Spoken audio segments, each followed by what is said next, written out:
That includes important public services being delivered by more people, like healthcare aides and teachers. It also includes thousands of new private sector jobs in communities right around the province. To everyone who stepped up and kept our province strong, thank you. Across the province, Mr. Speaker, BC is recognized as a great place to live and raise a family.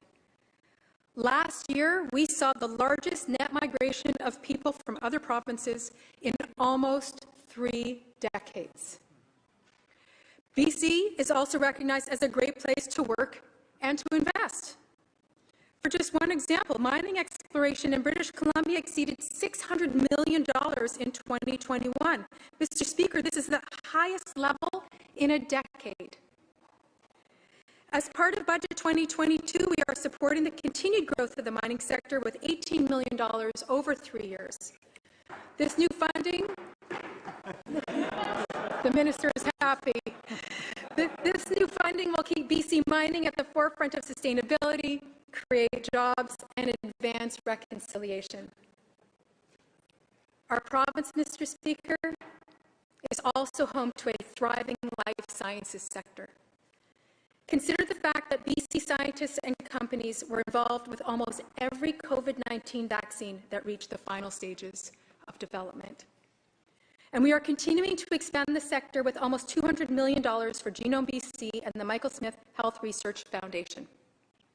This investment will support continued growth, creating new scientific discoveries and economic opportunities along the way. Here in British Columbia, Mr. Speaker, local talent is driving global innovation. We expect this to continue, especially as in BC, our strategic investment fund starts backing BC businesses. Good things are happening in our province, and all signs point to a resilient post-pandemic economy. This, Mr. Speaker, is where the Stronger BC Economic Plan comes in. We are investing in today's talent to meet the demands of tomorrow's high-care, low-carbon economy. Within the next 10 years, labour market forecasts estimate that BC will have more than 1 million job openings. Almost 80% of these jobs will require post-secondary education or training. Preparing BC's workforce is a generation-defining challenge. It's also an opportunity. Our Stronger BC Economic Plan commits to closing the skills gap. The skilled trades, Mr. Speaker, they're a very good example. We are supporting better paying, more stable jobs for apprentices and trades workers through a new certification system. Budget 2022 advances these efforts with new training seats and targeted programs for trades workers, along with more monitoring and compliance activities at work sites. Other high-growth areas like healthcare and technology are the same ones our government has been focused on since 2017. We've already created 2,600 new tech spaces at post-secondary institutions around the province, from Simon Fraser University to Okanagan College and the British Columbia Institute of Technology. Since 2017, we've had the fastest growing nursing workforce of any province. Our ongoing commitment to add 500 more nursing seats will continue this trend. These graduates are making an immediate difference. I think of Parm, a nursing student at Douglas College that I recently met just a couple of weeks ago, and she told me how eager she is to bring her energy and her skills to the job when she graduates this April. She's really looking forward to being a nurse right here in our communities.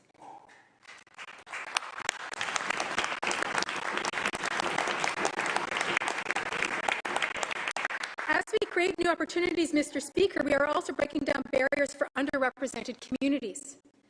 This is part of our ongoing work to build a more inclusive economy, and we are starting to see these results. More women, youth, and Indigenous people are working now than before the pandemic. Thousands of Indigenous learners are accessing new training opportunities for careers in early childhood education, healthcare, and more. We are also meeting a growing need for mid-career transition supports. New micro-credentials are helping thousands of people land secure jobs in established and emerging fields. BCIT's course on mass timber is a great example, Mr. Speaker. Graduates will find work on a wide range of projects, from new student housing to healthcare facilities. Programs like this one make sure that workers, including those from BC's forest sector, are driving economic growth. Mr. Speaker, forestry is and will remain foundational to our province's economy. We are embarking on a new sustainable approach to protecting and managing BC's forests, one that prioritizes value over volume, and one that protects our oldest and most at-risk forests for future generations. As we move forward with these overdue changes, our government will make sure that no one is left behind. Budget 2022 delivers $185 million over 3 years to support affected forest workers and contractors, industry, communities, and First Nations. For workers, this includes a Bridging to Retirement program, creating new jobs through innovations like mass timber, and connecting people with skills training. For communities, this supports partnerships with businesses, more diverse local economies, and the creation of jobs through new local infrastructure projects. Additional opportunities for communities and First Nations will come with redistributed forest tenures. We intend to double the amount of replaceable forest tenure held by First Nations, Mr. Speaker. This is just one example of how reconciliation is moving forward here in British Columbia. Now, this year's budget creates a new Declaration Act Secretariat with $12 million over the next 3 years.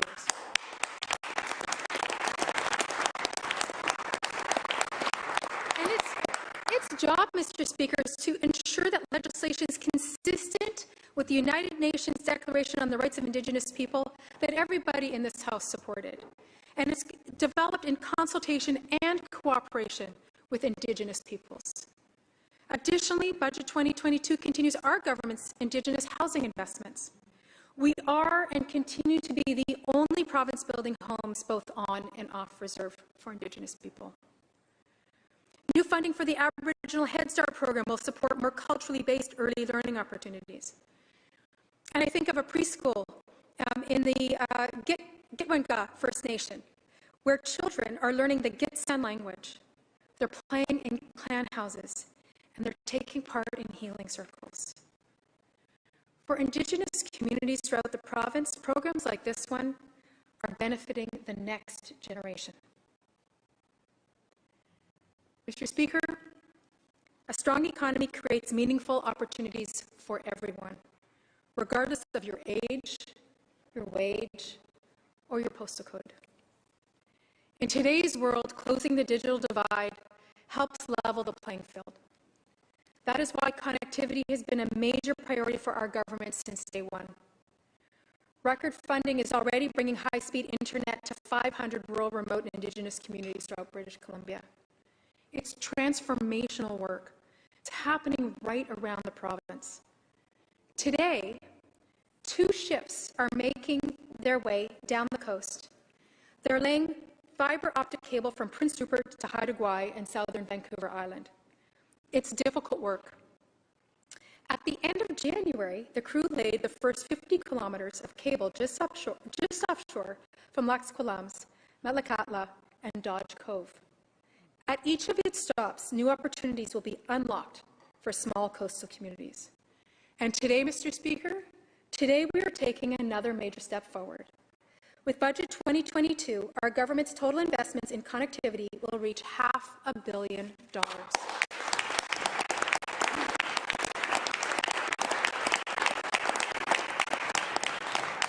That means, Mr. Speaker, that another 280 communities will have high-speed connection to today's digital economy.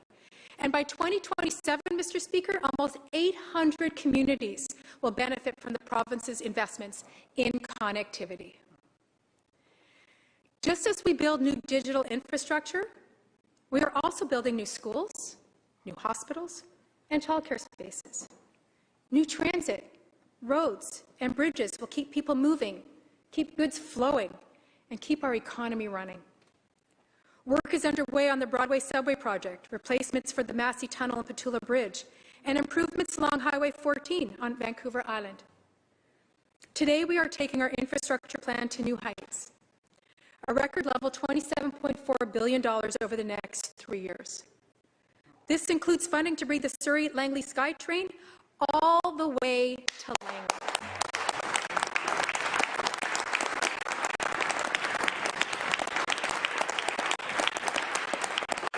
It's in planning now, Mr. Speaker. It is the first rapid transit expansion south of the Fraser in 3 decades. In addition to major transportation projects, our expanded capital plan will build new schools, continue investments in post-secondary expansions, and bring health care closer to home. The largest affordable housing investment in BC's history is also part of our infrastructure plan. Mr. Speaker, British Columbia is the place to be. In just the first 9 months of last year, almost 85,000 people moved to our province. With this success, however, comes additional pressure on our housing market. And right now, too many people are still struggling to find an affordable place to buy or to live or to rent. And we can't afford to wait, Mr. Speaker, and we aren't. Mr. Speaker, our government has banned rent evictions, and we've cracked down on speculation. During the pandemic, we froze rents and then capped them permanently. More than 32,000 new affordable homes are already built or they're on their way. Thousands of new student housing beds are under construction, and soon will be easing pressure on local housing markets. Last year, Mr. Speaker, just last year, more than 53,000 new homes were registered here in British Columbia. And in the last 5 years, we've registered more rental homes than the previous 15 years combined.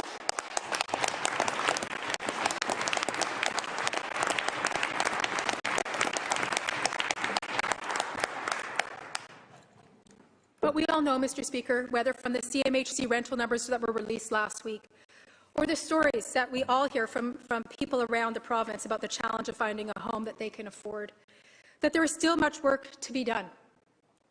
Budget 2022 continues progress on our 10-year Building BC plan. Total investments in housing and homelessness supports will reach more than $1.2 billion a year for the next 3 years. That's 3 times the level of funding in 2017. Last year, we made $2 billion in low-cost financing available through the Housing Hub program, and we are already seeing results, Mr. Speaker. More than 4,400 Housing Hub homes are open or underway for middle-income families. And now, Budget 2022 will add more staff to help accelerate those Housing Hub projects because there's so much demand. Similarly, this year's budget adds $100 million to accelerate the Community Housing Fund. This will support the work of nonprofit partners to build even more mixed-income rentals and to do it faster. Mr. Speaker, the new Sunrise Centre in Kamloops is a great example of a program in action. 3 years ago, I had the opportunity to celebrate with the community when we broke ground on these new homes. Today, Mr. Speaker, the first residents, mostly low-income seniors, take comfort in knowing that their rents will always be capped at 30% of their income. And the building, Mr. Speaker, the building is right downtown, just a short walk away from pharmacy or the grocery store, making it very, very easy for seniors to use. These new homes and thousands more like them provide an affordable future for British Columbians. Now, building the homes that people need supports BC's economic strength. It's also part of our work to build a healthier society in every sense of the word. Budget 2022 commits a total of $3.2 billion over 3 years to build an even stronger health and mental health care system for British Columbians. We are adding $300 million over 3 years to help with continuing efforts to address wait lists for surgeries and scans.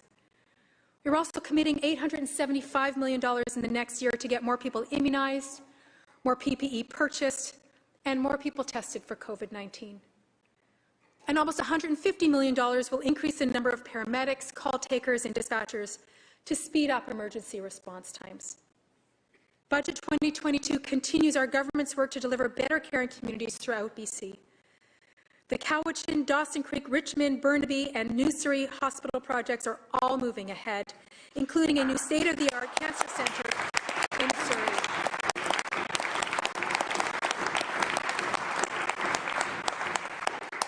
And, Mr. Speaker, more cancer care centres are being planned for Kamloops and Nanaimo.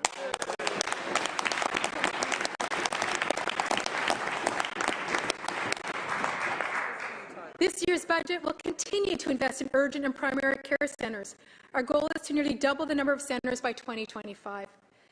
To bring culturally safe care closer to home, Budget 2022 will add traditional Indigenous health providers to local primary care teams. We are continuing to work in partnership with the First Nations Health Authority to create new First Nations primary care centres throughout the province. Mr. Speaker, we recognize that the pandemic has threatened more than our physical health. It's taken a significant toll on our mental well-being. And tragically, the poison drug crisis has only worsened.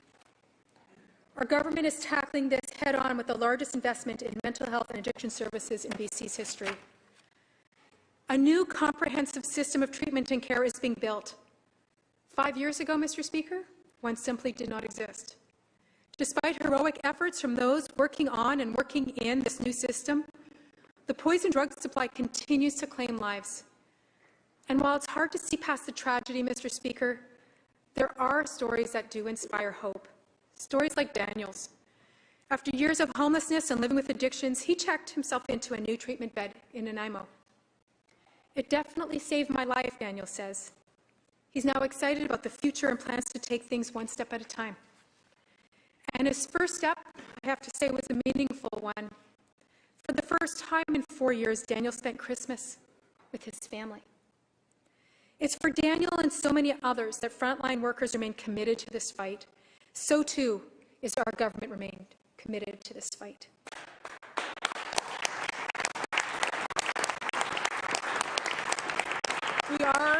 We are taking action by opening hundreds of treatment and recovery beds, just like the one in Nanaimo, by becoming the first province in Canada to apply for decriminalization and offer prescribed safe supply, and by operating free and affordable counselling services and foundry centres in dozens of communities. For people living with a combination of addictions, severe mental health issues, or brain injury, Budget 2022 provides another pathway to hope. New complex care housing already on the way for Surrey, Abbotsford, and Vancouver will be expanded to another 20 sites throughout the province.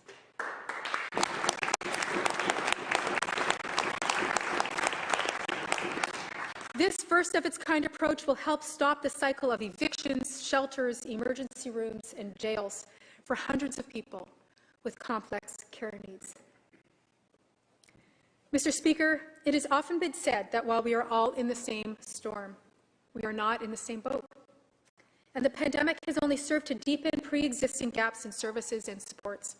And we can see this playing out on streets right across the country.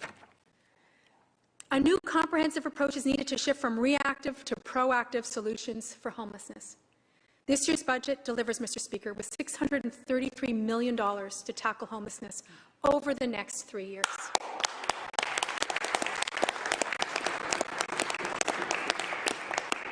When COVID-19 first hit, we acted fast to bring more than 3,000 people in off the street and into temporary shelters.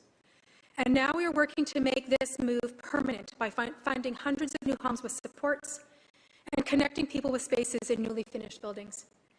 To give people stability while new permanent homes are being built, we are extending leases on some temporary spaces. Additionally, new rent supplements will help thousands of low-income people find secure housing in the rental market, and it comes with wraparound supports. While an immediate response is vital, we must also shift our attention upstream toward prevention, Mr. Speaker. The late Catherine McParland was a fierce advocate on youth homelessness. She also became a friend and advisor to this government and to me. As Catherine described it, foster care is a superhighway to homelessness. And she called on government to be part of the solution. And our government is listening to people like Catherine, and things are going to change, Mr. Speaker. Today, we're making good on our promise to support all youth who are aging out of care.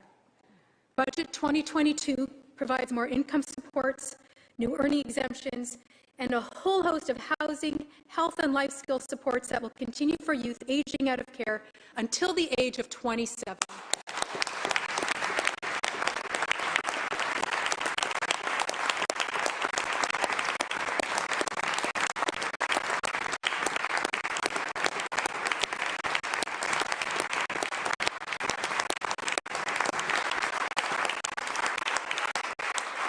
The bottom line is this, Mr. Speaker. As a mom, I know that the responsibility that I have to my children did not end on their 19th birthdays, and neither does government's responsibility.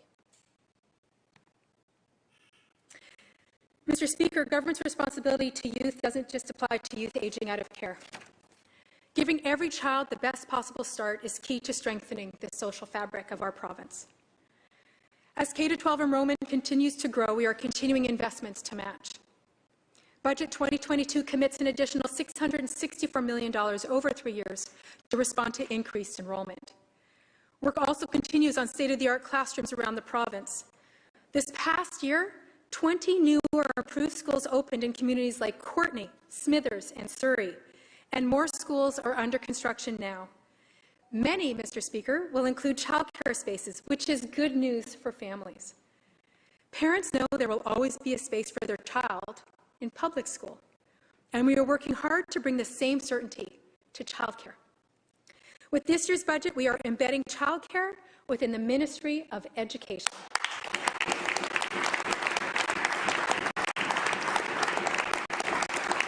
This is all part of our government